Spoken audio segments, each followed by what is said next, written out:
ان آیتوں سے متعلق دو باتیں اور قابل ذکر ہیں. ایک تو یہ کہ جب اللہ تبارک و تعالی نے عرب کے لوگوں کو یہ چیلنج دیا کہ قرآن جیسی ایک صورت ہی بنا کر لاؤ، تو اس میں ساتھ ہی یہ بھی فرمایا تھا کہ اپنے حمایتیوں کو بھی تم بلا لو.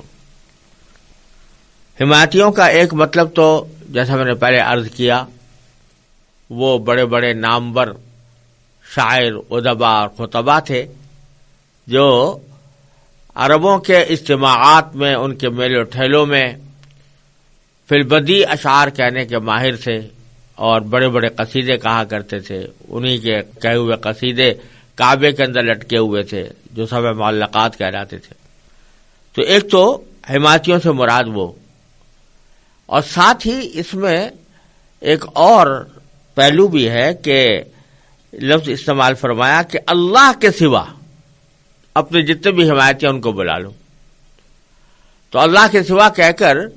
اس بات کی طرف اشارہ فرمایا جا رہا ہے کہ تم اللہ کے ساتھ جن بتوں کو شریک ٹھہراتے ہو، جن دیوتاؤں کو اپنا معبود مانتے ہو، جن کی پرستش کرتے ہو، اور جن کی تردید کے لیے قرآن نازل ہو رہا ہے کہ ان کی کوئی حقیقت نہیں ہے، اگر ان میں کوئی جان ہے، اگر ان کے اندر کوئی سچائی ہے، اگر وہ واقعتاً خدائی کے مستحق ہیں، تو ان کی تردید میں اتنا زبردست کلام آ رہا ہے تو وہی ایک جملہ بول دیں، وہی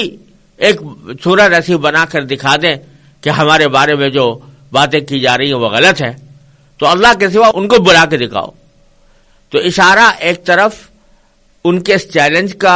کی تکمیل کا بھی ہے، اور ساتھ ساتھ ان کے جو شرک کے دعوے ہیں ان کی تردید بھی اس میں پائی جا رہی ہے. دوسری بات اس دوسری آیت میں یہ ہے کہ اللہ تبارک و تعالی نے فرمایا کہ اگر تم نہ کر سکو اور ہرگز نہ کر سکو گے، فَإِن لَّمْ تَفْعَلُوا وَلَن تَفْعَلُوا، پیشن گوئی بھی ہے کہ کر نہیں سکو گے، ہرگز نہیں کر سکو گے. تو پھر ساتھ میں پھر دھمکی بھی ہے، فَاتَّقُوا النَّارَ الَّتِي وَقُودُهَا النَّاسُ وَالْحِجَارَةُ، اس آگ سے ڈرو جس کا ایندھن انسان اور پتھر ہوں گے. انسان کے ایندھن ہونے کا مطلب تو سمجھ میں آ رہا ہے کہ مراد یہ ہے کہ جو لوگ حق کی بات کو نہیں تسلیم کریں گے اور حق کو واضح ہونے کے باوجود نہیں مانیں گے تو ان کو آخرت میں آگ کی سزا دی جائے گی. لیکن پتھروں کے ایندھن ہونے کا کیا مطلب ہے؟ تو اس کا مطلب یہ ہے کہ جن پتھروں کو انہوں نے بت بنا کر اپنا معبود بنایا ہوا ہے اور دن رات ان کی پوجا کرتے ہیں، اپنی مرادیں ان سے مانگتے ہیں، ان کو مشکل کشا اور حاجت روا سمجھتے ہیں، ان کو اس جہنم میں ڈالا جائے گا اور وہ جہنم کا ایندھن بنیں گے. اس وجہ سے نہیں کہ یہ ان کی خود کوئی خطا تھی، خود کوئی گناہ تھا، کیونکہ انہوں نے تو نہیں کہا تھا کہ ہمیں بت بنا کر ہمیں پوجا کرو، یہ ان لوگوں نے اپنی طرف سے گھڑ لیا تھا. لیکن اللہ تبارک و تعالیٰ ان بتوں کو آگ میں ڈال کر یہ عبرت کا منظر دکھائیں گے کہ یہ ہیں وہ دیوتا جن کو تم نے اللہ تبارک و تعالیٰ کا شریک بنا کر حاجت روا اور مشکل کشا قرار دیا ہوا تھا. آج دیکھو کہ یہ آگ میں پڑے ہوئے ہیں اور ان کو بھی کوئی بچانے والا نہیں ہے. تو یہ محض ان کی بے بسی اور ان کی مشرکین کی بے بصیرتی کو واضح کرنے کے لیے ان کو آگ میں ڈالا جائے گا. اور ظاہر بات ہے کہ چونکہ مقصود ان کو سزا دینا نہیں ہے بلکہ کافروں کی بے وقوفی کو واضح کرنا ہے، اس لیے بظاہر ان پتھروں کو اس آگ میں پڑنے کی وجہ سے کوئی تکلیف نہیں ہوگی، ان کو کوئی عذاب بظاہر راست نہیں ہوگا. یہ دو آیتیں جیسا میں نے عرض کیا اسلام کے دو دوسرے عقیدے رسالت سے متعلق تھیں. اب تیسرے عقیدے کا آگے مختصر بیان آ رہا ہے اور وہ ہے عقیدہ آخرت. یعنی اللہ تبارک و تعالی نے یہ کائنات اس لیے بنائی ہے تاکہ یہاں پر آنے کے بعد انسان اللہ تعالی کی بندگی کرے، جیسا کہ تفصیل سے آگے آنے والا ہے، اور بندگی کے میں براہ راست پرستش بھی داخل ہے اور اللہ تعالیٰ کی اطاعت کا ہر کام داخل ہے. اس کے لیے انسان کو بھیجا گیا. تو یہ آزمائش ہے اس کے لیے کہ وہ کس حد تک اللہ تعالیٰ کے احکام کی پیروی کرتا ہے اور کس حد تک اس سے روگردانی کرتا ہے. اور جب یہ بات ہے تو اس سے قدرتی طور پر یہ نتیجہ نکلتا ہے کہ کوئی ایسا وقت ہونا چاہیے جس میں جو اچھا کام کرنے والے ہیں ان کو ان کے اچھے کام کا صلہ دیا جائے، انعام دیا جائے، اور جنہوں نے برا کام کیا ہے، بدیاں کی ہیں، بدعنوانیاں کی ہیں، معصیتوں کا ارتکاب کیا ہے، گناہوں کا ارتکاب کیا ہے، لوگوں پر ظلم ڈھائے ہیں، ایسے لوگوں کو سزا بھی ملنی چاہیے. تو اس جزا اور سزا کے لیے اللہ تبارک و تعالی نے آخرت پیدا فرمائی ہے. یہ دنیا کی زندگی جب ختم ہو جائے گی تو اس کے بعد آخرت کا عالم شروع ہوگا جو ابدی ہے، سرمدی ہے، کبھی ختم ہونے والا نہیں ہے. یہ ایک بہت اہم عقیدہ ہے آخرت کا، اور قرآن کریم نے اپنی بہت سی صورتوں میں اس کے دلائل بھی بیان فرمائے ہیں اور اس کو یہ بھی بتایا ہے کہ یہ اس کے بغیر اس کائنات کا وجود ہی بابس اور بیکار ہے. اگر آخرت کا تصور نہ ہو تو سارے کائنات کا تصور ہی بیکار ہو جاتا ہے. اور یہی عقیدہ آخرت ہے جو انسان کے دل پر پہرے بٹھاتا ہے اور اس کے ذہن میں یہ بات رکھتا ہے کہ میں جو کام کرنے جا رہا ہوں ایک دن مجھے اس کا حساب بھی دینا ہوگا اور اس کا بدلہ بھی مجھے آخرت میں ملے گا. اس کے وجہ سے اگر عقیدہ آخرت دل میں جمع ہوا ہو اور بیٹھا ہوا ہو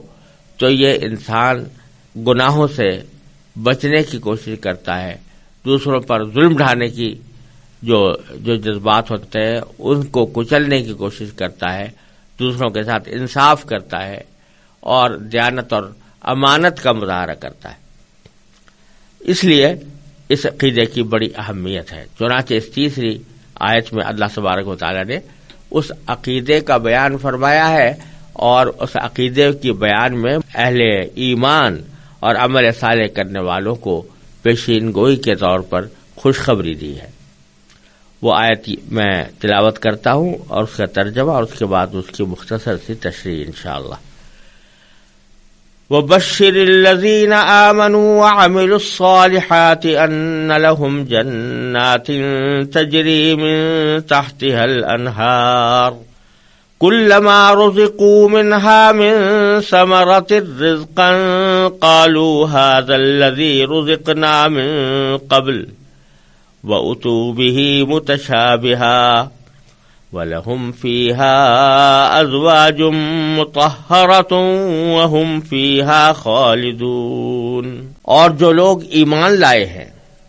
اور انہوں نے نیک عمل کیے ہیں ان کو خوشخبری دے دو کہ ان کے لیے ایسے باغات تیار ہیں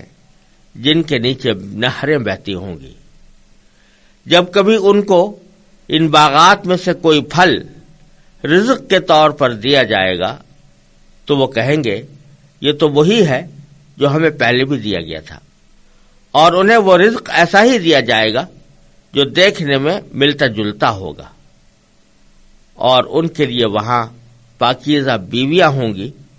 اور وہ ان باغات میں ہمیشہ ہمیشہ رہیں گے. یہاں اللہ تبارک و تعالی نے اہل ایمان کو جو اسلام کے تمام بنیادی عقائد پر دل و جان سے یقین رکھتے ہیں اور جو عمل صالح کرتے ہیں، نیک عمل کرتے ہیں،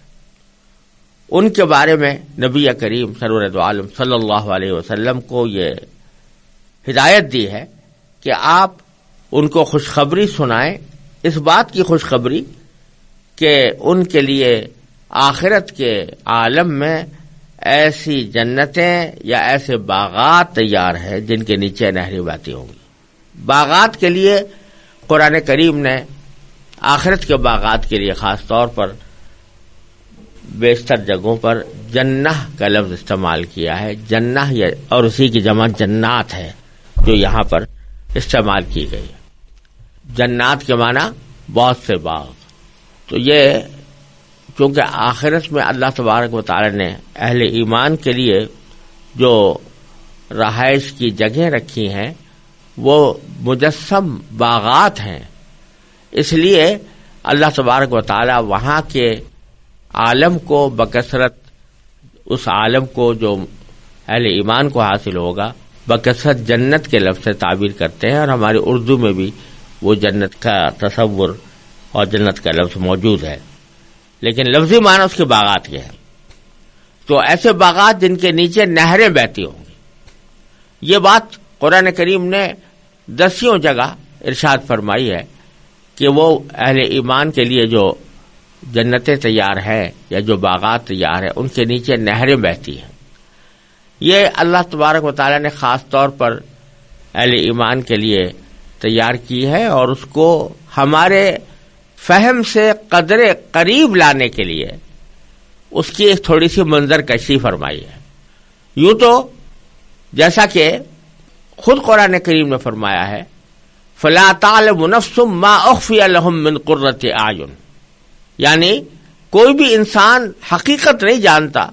ان نعمتوں کی، ان آنکھوں کی ٹھنڈک والی نعمتوں کی جو اللہ تعالی نے وہاں جنت میں اہل ایمان کے لیے چھپا کر رکھی ہے۔ اور خود نبی کریم سرور دو عالم صلی اللہ علیہ وسلم نے ایک حدیث قدسی میں یہ ارشاد فرمایا کہ اللہ تعالی فرماتے ہیں کہ اعددت لعبادی الصالحین ما لا عین رات ولا اذن سمعت ولا خطر علی قلب بشر، کہ میں نے اپنے نیک بندوں کے لیے ایسی نعمتیں تیار کر رکھی ہیں جو آج تک کسی آنکھ نے دیکھی نہیں اور کسی کان نے اس کا حال نہیں سنا اور کسی بشر کے دل پر اس کا تصور بھی نہیں گزرا۔ ایسی نعمتیں، تو جب ایسی نعمتیں ہیں جس کا دل میں تصور بھی نہیں گزرا، ان کو ہم الفاظ سے کیسے تعبیر کر سکتے ہیں یا ان کو الفاظ سے کیسے سمجھایا جا سکتا ہے؟ تو اللہ تبارک و تعالی قرآن کریم میں اس کی کوئی جھلک دکھانے کے لیے، ہمارے فہم سے قریب کرنے کے لیے کچھ منظر کشی بعض اوقات فرما دیتے ہیں، اور اسی قسم کی منظر کشی یہاں پر فرمائی گئی ہے کہ یہ باغ ہے جن کے نیچے نہریں بہ رہی ہیں۔ آپ ذرا تصور کیجئے کہ دنیا میں جو مناظر اچھے سمجھے جاتے ہیں، خوشنما سمجھے جاتے ہیں، جن کو دیکھنے کے لیے لوگ جاتے ہیں اور جن کی سیاحت کے اوپر روپیہ پیسہ بھی خرچ کرتے ہیں، وہ عام طور پر اس قسم کے مناظر ہوتے ہیں کہ اگر کوئی اونچائی ہو،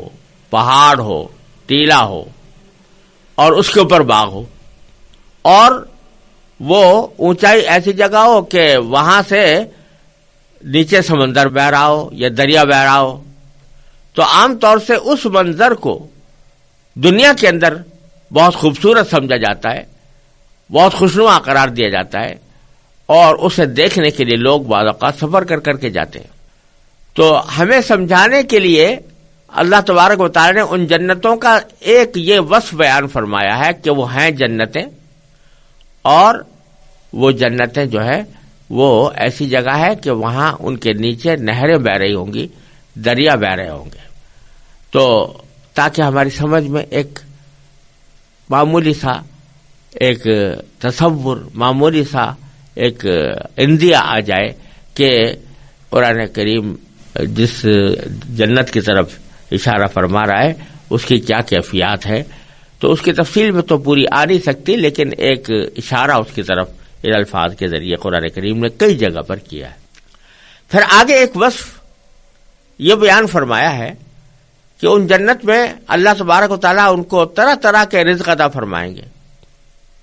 بہت سے پھل ہوں گے، پھلوں کا ذکر قرآن کریم نے کئی جگہ کیا ہے۔ فیہا فاکہۃ ونخل ورمان، سورہ الرحمن میں فرمایا اللہ تبارک و تعالیٰ نے، وفواکہ مما یشتہون، ایسے پھل جن کو ان کا دل چاہے۔ یہ ساری نعمتیں اللہ تبارک و تعالیٰ نے جنت کے اندر اہل ایمان کے لیے رکھی ہیں، لیکن ان کا ایک خاص وصف یہاں پر اللہ تبارک و تعالیٰ نے یہ فرمایا ہے کہ جب ان کے پاس کوئی پھل لے کر آیا جائے گا، کوئی شخص پھل لائے گا، تو وہ اس کو دیکھ کر یہ کہیں گے کہ یہ تو وہی پھل ہے جو ہم پہلے بھی ہمیں دیا گیا تھا۔ پہلے بھی دیا گیا تھا کہ دو مطلب ہیں۔ ایک مطلب تو یہ کہ یہ وہ پھل ہے کہ جو ہمیں دنیا میں بھی عطا ہوا تھا، مثلا انار ہے یا سیب ہے یا انگور ہے مثال کے طور پر، تو جب وہ اس کے سامنے لائے جائیں گے تو کہیں گے کہ یہ تو ویسا ہی پھل ہے جیسا کہ ہمیں دنیا میں بھی دیا گیا تھا. تو دیکھنے میں وہ دنیا جیسا پھل معلوم ہوگا، لیکن جب اس کو وہ کھائیں گے اور استعمال کریں گے تو پتہ چلے گا کہ دیکھنے میں تو بے شک یہ دنیا جیسا پھل تھا، لیکن اپنی لذت میں، اپنی حلاوت میں، اپنی کیفیات میں، اپنی کوالٹی میں یہ دنیا کے پھلوں سے 1000 درجہ، لاکھ درجہ، بلکہ اور زیادہ بہتر اور زیادہ لذیذ ہے. تو فرمایا کہ وَأُتُوا بِهِ مُتَشَابِهًا، اور ان کے پاس جو لائے جائیں گے وہ پھل وہ ایک دوسرے سے ملتے جلتے ہوں گے، یعنی دنیا والے پھلوں سے ملتے جلتے ہوں گے. اور ایک دوسرا مطلب بھی ہے اس کا، وہ یہ کہ جب ان کے پاس کوئی پھل لایا جائے گا تو وہ کہیں گے کہ یہ تو پھل ویسا ہی ہے یا وہی ہے جو ہمیں پہلے بھی عطا ہوا تھا. اور پہلے بھی سے مراد یہاں پر دنیا نہیں بلکہ خود آخرت میں، جنت میں، یعنی جو پھل لایا جا رہا ہے وہ اپنی شکل و صورت کے اعتبار سے بالکل ویسا ہی ہے جیسا کہ کچھ عرصے پہلے ان کو دیا گیا تھا. تو یہ سمجھیں گے کہ یہ وہی پھل ہے. مثال کے طور پر انار ہے، اگر انار لایا گیا ہے تو وہ کہیں گے یہ انار تو پہلے بھی دیا گیا تھا ہمیں، یہ جنت میں ویسا ہی پھل ہے یہ جیسا کہ پہلے بھی دیا گیا تھا، جو انار پہلے تھا وہی یہ بھی ہے. لیکن حقیقت میں کے اعتبار سے وہ انار نہیں ہوگا، بلکہ اس سے مختلف ہوگا. اس کا ذائقہ، اس کی حلاوت، اس کی لذت اور اس کی کیفیات پچھلے انار سے کہیں زیادہ بہتر ہوں گی. تو وہ لہذا ان کو ہر مرتبہ جب نئی لذت حاصل ہوگی تو اس میں ان کے لطف میں، ان کے سرور میں، ان کی خوشی میں کہیں اضافہ ہوگا. یہ معنی ہے وَأُتُوا بِهِ مُتَشَابِهًا، ان کو کے پاس وہ لائے جائیں گے، ایک دوسرے سے ملتے جلتے پھل لائے جائیں گے اور ان کو اس سے خاص لذت اور خاص سرور حاصل ہوگا. پھر اس نعمت کا، جنت کی نعمتوں کا ذکر کرتے ہوئے ایک اور نعمت یہ بیان فرمائی کہ وَلَهُمْ فِيهَا أَزْوَاجٌ مُطَهَّرَةٌ، ان کے لیے وہاں پاکیزہ بیویاں ہوں گی. اہل جنت کے لیے پاکیزہ بیویاں ہوں گی. پاکیزہ بیویاں ہونے کے معنی یہ ہے کہ ان کے اندر کسی بھی وقت میں کوئی گندگی یا کوئی نجاست کا احتمال نہیں. دنیا میں خواتین کے اوپر ایسے زمانے آتے ہیں کہ جو ناپاکی کے دور کہلاتے ہیں، اس میں نماز پڑھنا بھی ان کے لیے جائز نہیں ہوتا، ان میں روزہ رکھنا بھی جائز نہیں ہوتا، اور جب ان سے فراغت ہوتی ہے تو مکمل غسل کرنا پڑتا ہے. تو اس قسم کے عوارض وہاں کی خواتین کو نہیں ہوں گے، اور وہاں کی جو خواتین ہیں وہ اس قسم کی گندگیوں سے پاک ہوں گی. اور جیسے بعض احادیث میں آتا ہے کہ جو مرد ہوں یا عورت، ان کے جسم سے جو دنیا میں نجاستیں نکلتی ہیں، آخرت میں وہ نجاستیں نہیں ہوں گی، بلکہ ان کی کیفیات بدل جائیں گی. اور اللہ تعالی جانتا ہے کہ وہ کس طرح اپنے بندوں کی وہاں پر تربیت فرما دیں گے کہ ان کے جسم خوشبوؤں سے مہکتے ہوئے ہوں گے اور ان کو بدبو کا، نجاست کا، گندگی کا کوئی شائبہ اٹھانا نہیں پڑے گا. تو یہی صورت ان خواتین کی بھی ہے جن کو اہل جنت کے لیے ازواج یا ان کے بیویاں قرار دیا گیا ہے. لہم فیہا ازواج مطہرہ. اور پھر سب سے بڑی نعمت یہ کہ وہم فیہا خالدون، کہ وہ اس میں ہمیشہ رہیں گے. انسان کو کتنی بھی بڑی نعمت میسر آ جائے، لیکن اگر یہ کھٹکا لگا ہوا ہے کہ کس وقت یہ نکل جائے گی، یہ جاتی رہے گی، تو اس کی لذت کا کمال حاصل نہیں ہوتا، کامل لذت حاصل نہیں ہوتی. اگر آپ کو ایک بہت شاندار بنگلہ مل گیا ہے رہائش کے لیے، لیکن یہ پتہ ہے کہ چند مہینوں کے بعد مجھ سے خالی کرا لیا جائے گا، تو چاہے وہ چند مہینے آپ کتنے ہی آرام سے گزارے، لیکن ایک کھٹکا جو دل میں لگا ہوا ہے کہ ایک وقت مجھے یہ خالی کرنا پڑے گا اور مجھے یہ نعمت حاصل نہیں رہے گی، اس کی وجہ سے جو موجودہ لذت اور حلاوت ہے وہ بھی پھیکی پڑ جاتی ہے۔ تو جب یہ پتا ہو کہ یہ نعمتیں جو میرے پاس موجود ہے یہ ہمیشہ رہیں گی، یہ کبھی ختم نہیں ہوں گی،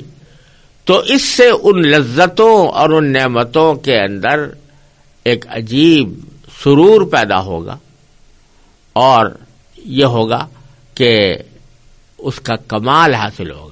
دنیا میں ہمیں کسی بھی لذت اور کسی بھی حلاوت کا کمال حاصل نہیں ہوتا، کامل لذت حلاوت حاصل نہیں ہوتی، کیونکہ ہر لذت کے ساتھ کسی نہ کسی اندیشہ کا کانٹا چبھا ہوتا ہے، وہاں یہ اندیشہ ہی نہیں، تو اس واسطے اس کی لذت بڑی کامل ہوگی۔ چنانچہ ایک جگہ سورہ صافات میں اللہ تبارک و تعالی نے ایک جنتی کا حال ذکر کرتے ہوئے فرمایا ہے کہ وہ جب وہاں پہنچے گا اور وہاں کی نعمتیں دیکھے گا تو ایک طرح سے خوشی سے چیختا ہوا کہے گا کہ افما نحن بمیتین الا الموتۃ الاولی، کہ کیا اب ہمیں موت نہیں آئے گی؟ کیا اب جو پہلی موت آ چکی ہے اس کے سوا ہمیں اب کوئی اور موت آنے والی نہیں ہے؟ یعنی وہ خوشی سے چیختا ہوا یہ کہے گا کہ اللہ تعالیٰ نے کتنی بڑی نعمت یہ دی ہے کہ نعمتیں بھی ہیں اور نعمتوں کے ساتھ یہ اطمینان بھی ہے کہ اب ہمیں کوئی دوبارہ موت آنے والی نہیں ہے، ہماری زندگی ہمیشہ کی رہے گی اور یہ نعمتیں بھی ہمیں ہمیشہ ملتی رہیں گی۔ تو اس طرح اللہ تبارک و تعالیٰ نے یہ عالم اہل ایمان کے لیے اتنا آرام کا، اتنے راحت کا، اتنے سکون کا اور اتنی پائیدار لذتوں کا بنایا ہے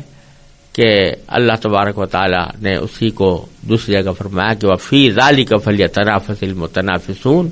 اس عالم کی اس کیفیت کو حاصل کرنے کے لیے لوگوں کو ایک دوسرے سے آگے چڑھ کر حصہ لینا چاہیے۔ اللہ تبارک و تعالیٰ اپنے فضل و کرم سے ہمیں اپنے اعمال کے ذریعے اللہ تبارک و تعالیٰ کو راضی کر کے اس جنت کا مستحق بنانے کی کوشش کرنے کی توفیق عطا فرمائے۔ مزید ویڈیوز دیکھنے کے لیے ہمارے چینل کو سبسکرائب کریں۔